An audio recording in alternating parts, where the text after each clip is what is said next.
Now that was a good episode. And not just because Lenny James returned, although he is a dynamic, terrific actor, but the interaction between Rick and Morgan, and then again with Michonne and interacting with Carl and Rick at two different points, was just awesome work. The question I have, though, that I just can't put my finger on, what does Morgan mean by clear? He has to clear. I'm going to try to figure that out as we go along. What was great about this episode is that there was something very Season 1-y about it. And again, not just because Morgan was around. It was more emotional and script-based, as opposed to what's been usually going on in the third season. There's been a lot of action in this third season, and while it hasn't been bad, I've enjoyed every second of it, it was nice for an episode to be more about the emotions, more about the end of the world. And it certainly had that feeling, too, the end of the world. This third season has been a lot of ignoring that fact that we're at the very end of the world, and it's the zombie apocalypse, there's nothing left. Between Woodbury and the prison, with their own problems and interacting with each other, it's almost as if they've been ignoring that fact. But not this episode, no sir. The desolation and desperation that I often felt when watching the first season had definitely been reignited. Alright, that's enough of talking into my rose-tinted microphone. Let's talk about the actual episode a little bit. What I really liked about Morgan's camp at first was that it reminded me of certain games and movies that have the traps and spray-painted signs that stay away and go back and all that. It was very reminiscent of that. And I'm not trying to say that they stole the idea from that, or that that was all that was interesting. But what I am trying to say is that it certainly helped me feel like I'm in the apocalypse. It would make sense that there are more places like Morgan's camp than there are Woodbury or the prison. More places that have set up these natural defense lines. Instead of just a wall, they have dangerous objects. They need to keep both zombies and hostile humans away. But at the same time, and they just sort of hinted at this, you also have a group that runs with you, a group that lives with you in these defensed camps. And they revealed that this is true because Morgan had spray-painted different people's names all over the place on walls, on the fences, saying that certain people had turned. People we hadn't heard of before. Obviously they had met up at some point and all had been killed off, except for Morgan. Then the initial interaction between Morgan and the group, where he was shooting at them from the rooftop, and Rick and Michonne had a plan for Michonne to go up top and take him down, while he distracted him from the ground below, was very apocalyptic feeling as well. Not the zombie apocalypse, just normal end-of-the-world type stuff. And that was a little refreshing in its own right. And hot damn can Michonne move. She was on top of that building, albeit what seemed like the wrong building, but a neighboring building at least, in like 5 seconds. She got up there really fast, which is believable from what we saw of her physical expertise in the last episode when Merle was talking to her. She's quite fit and capable. And then when she made Carl wait outside of the diner, out in front of it, and she went around back to sneak in and get the painting, they, the producers of the show, waited just the right amount of time for her to be able to get in and get out with the picture and her ugly cat sculpture thing. But it was just the right amount of time to make her seem like an ultimate badass. For the record, by the way, I called that that's what Carl was going for, a picture of his family, or at least specifically his mom.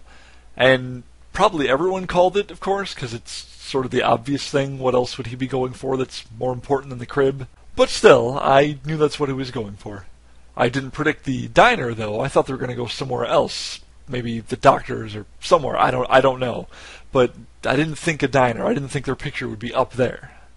I'm glad it was, because that was a really interesting scene for many different reasons. What I liked most about that scene was the fact that it was Michonne and Carl connecting. And I think this episode had a little more to do with Michonne than a lot of people are going to realize, but I'm actually going to circle around back to that. Now let's move to Rick and Morgan's conversation. And God, is there a lot to cover here, and I don't want to ramble on forever. Some of these videos can already go on long enough. So let me just say first that I definitely don't think it's Rick's fault that anything happened to Dwayne, or Morgan for that matter. That would be a ridiculous suggestion. We definitely know that Rick turned on the walkie-talkie every morning, or was it every evening? Either way, he definitely turned it on every day and tried to keep in contact, but Morgan waited because he was busy training his son, trying to get him ready. And by the time he was ready, shit had hit the fan for Rick, and he was out in the farm, out on Herschel's farm. But it's also really hard to blame Morgan.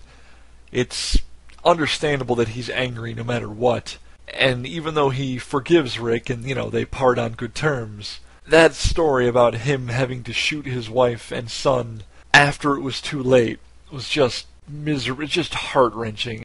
I really feel bad for the guy. But of course he does go crazy, and he ends up even stabbing Rick, which I didn't see coming. I thought for sure Rick was going to find a way to push him off again, but nope. Rick gets stabbed, then he's able to keep Morgan under control after that, but I was a little worried for a second that Rick was going to start to decline in health. I'm actually still worried that that's going to happen, but probably not. It's a shame that Morgan couldn't go with Rick, that he couldn't go back to the prison, but you can sort of understand why, and now we're going to try to understand what he meant by clear again. There is the rationalization that it meant clear the area, clear the world of zombies, but I don't think that's it. I think it's more of a clearing him, Morgan, for going on further with his life. I think Morgan meant that he isn't clear, or that at least Rick doesn't clear him to be able to move on. He's stuck where he is, stuck in his version of insanity, and he has to keep going until he finds a way to escape it on his own. And that brings us to what I think this episode was really about people being at different stages in this apocalypse. You have Morgan, who's completely off his rocker, who he lost everything, he let it fully affect him, and now it seems as if he has nothing to live for except to continue to kill the Walking Dead. That's all he can do, is repeat the same moment over and over again, killing and killing them until he's cleared the way for himself, so to speak. And then there's Michonne, someone who has become increasingly cold and calculative about her actions.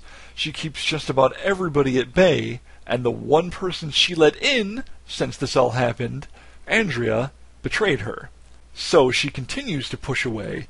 She doesn't let anybody else in and hardly even speaks up until this episode, because she's so ornery about her lifestyle.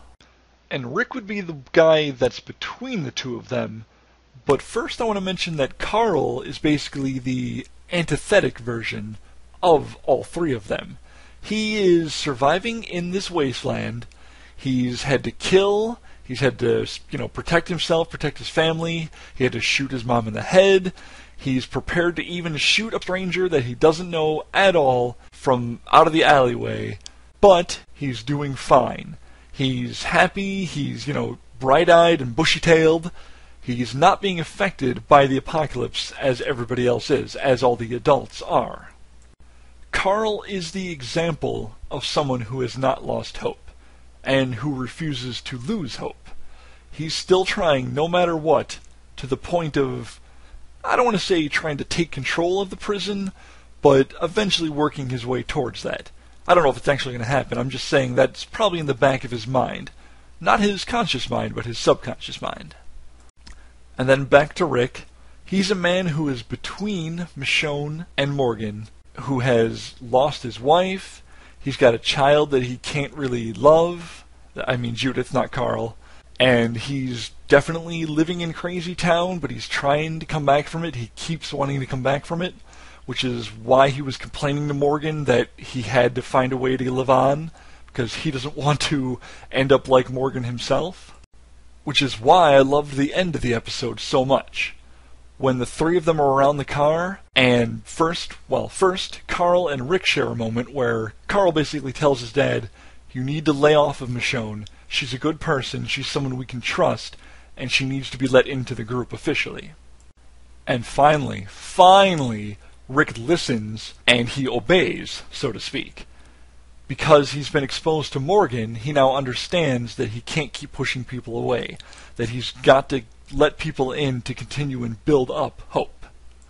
And then likewise, Michonne and Rick have a conversation in which it's revealed that Michonne is basically coming around to the same line of thought. She doesn't want to continue to be pushed away. She wants to not go crazy like Morgan has. She wants to connect with people so that she doesn't go crazy, even to the point of admitting to Rick that A, she knows that he's been talking to dead people and that he sees things, and that B, she has been talking to her dead boyfriend, or at least she formerly did, but she got over that and continued on with Andrea.